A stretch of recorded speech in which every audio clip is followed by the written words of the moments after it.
د ډینګي بیماری د تشخیص لپاره په سوکانو کې د الخدمت فاونډیشن زیر اهتمام د جدید لیبارټري او ډاکټرانو سره د سابق ناظم واصل فاروق خان چمکني په حجره کې یو میډیکل کیمپ ولګېدو. د تشخیص لپاره د سوکانو نارینه او زنانه دې میډیکل کیمپ ته په یو لوی تعداد راغلل. د نننۍ کیمپ د ډینګي د تشخیص لپاره الخدمت فاونډیشن اړخنه یونین کونسل چمکني په دې ایریا کې کیږي او بنیادی مقصد دا و چې پیښور کې ډیر کیسونه ریکارډ شوي چې دا غي کې د دې تشخیص شوی دی او بر وخت تشخیص در اصل ښه علاج لپاره یو ډومبنۍ نقطه وي.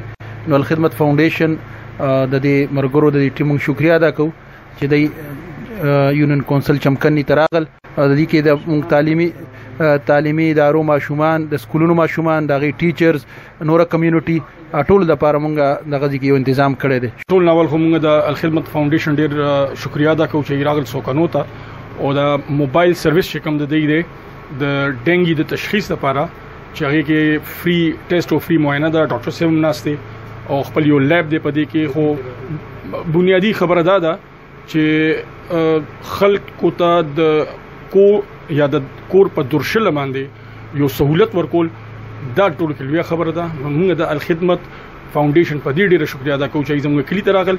موږ شکریا ادا کوو د خالد وقاص الخدمت فاونډیشن سر کې پی کې د خدمت فاونډیشن د انتظامی د ډاکټرانو د څومره ذمہ داران دلته راغلي دي او دا یو بهترین او جدید لیبارټري د دلته وروړل موبایل لیبارټري ده. په دې کې تقریبا 20 ټیسټونه کیږي. هر قسمه ټیسټونو لپاره موږ د کلی خلکو تم درخواست کوو چې راشي دا ودورز دلته کیوي او تاسو دینه استفاده کولای شئ.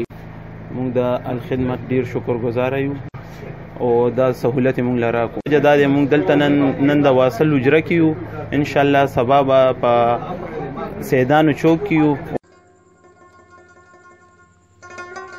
دی میډیکل کیمپ ته د تشخیص لپاره د سکولونو ماشومان هم راوستي شول.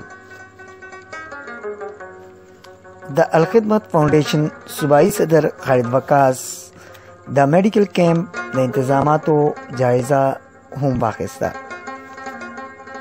دا میډیکل کیمپ به سبا د سیدانو چوک کې هم لګولی شي. نعمت سبحان، چمکني ټي وي، چمکني.